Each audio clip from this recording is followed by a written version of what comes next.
أعوذ بالله من الشيطان الرجيم. بسم الله الرحمن الرحيم. إذا وقعت الواقعة ليس لوقعتها كاذبة خافضة رافعة. إذا رجت الأرض رجا وبست الجبال بسا فكانت هباء منبثا وكنتم أزواجا ثلاثا فأصحاب الميمنة ما أصحاب الميمنة وأصحاب المشأمة ما أصحاب المشأمة والسابقون السابقون أولئك المقربون في جنات النعيم ثلة من الأولين وقليل من الآخرين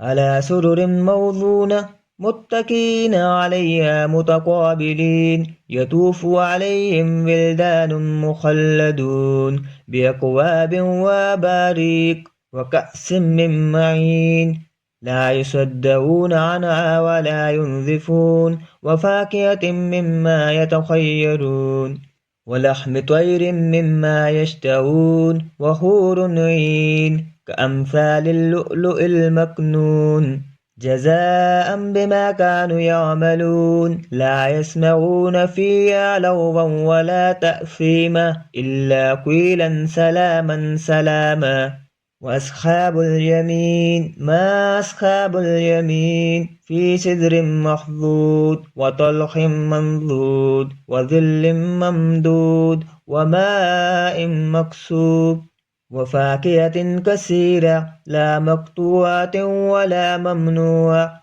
وفرش مرفوعة إنا أنشأناهن إنشاء فجعلناهن أبكارا عربا أترابا لأصحاب اليمين ثلة من الأولين وثلة من الآخرين وأصحاب الشمال ما أصحاب الشمال في سموم وحميم وظل من يحموم لا بارد ولا كريم إنهم كانوا قبل ذلك مترفين وكانوا يصرون على الحنث العظيم وكانوا يقولون أإذا متنا وكنا ترابا وعظاما أإنا لمبعوثون أو آباؤنا الأولون قل إن الأولين والآخرين لمجموعون إلى ميقات يوم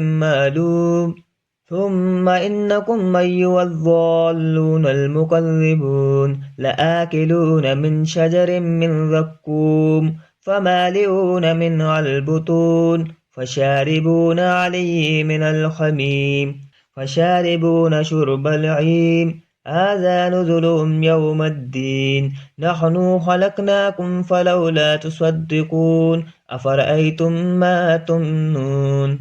أأنتم تخلقونه أم نحن الخالقون نحن قدرنا بينكم الموت وما نحن بمسبوقين ألا أن نبدل أمثالكم وننشئكم فيما لا تعلمون ولقد علمتم النشأة الأولى فلولا تذكرون أفرأيتم ما تحرثون أأنتم تزرعونه أم نحن الزارعون لو نشاء لجعلناه حطاما فظلتم تفكرون إنا لمغرمون بل نحن معرومون أفرأيتم الماء الذي تشربون أأنتم أنزلتموه من المزن أم نحن المنزلون لو نشاء جعلناه أجاجا فلولا تشكرون أفرأيتم النار التي تؤرون أأنتم أنشأتم شجرتها أم نحن المنشئون نحن جعلناها تذكرة ومتاعا للمقوين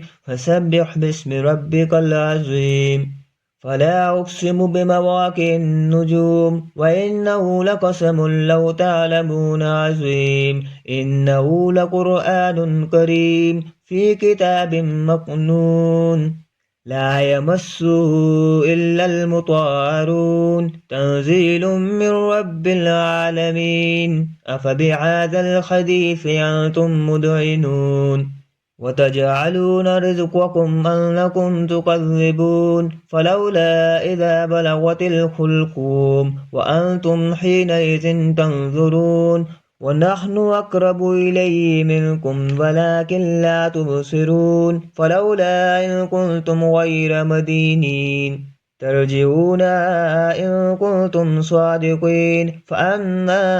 إن كان من المقربين فروح وريحان وجنات نعيم وأما إن كان من أصحاب اليمين فسلام لك من أصحاب اليمين وأما إن كان من المكذبين الضالين فنزل من حميم وتسلية جحيم إن هذا لهو الحق اليقين فسبح باسم ربك العظيم صدق الله العظيم.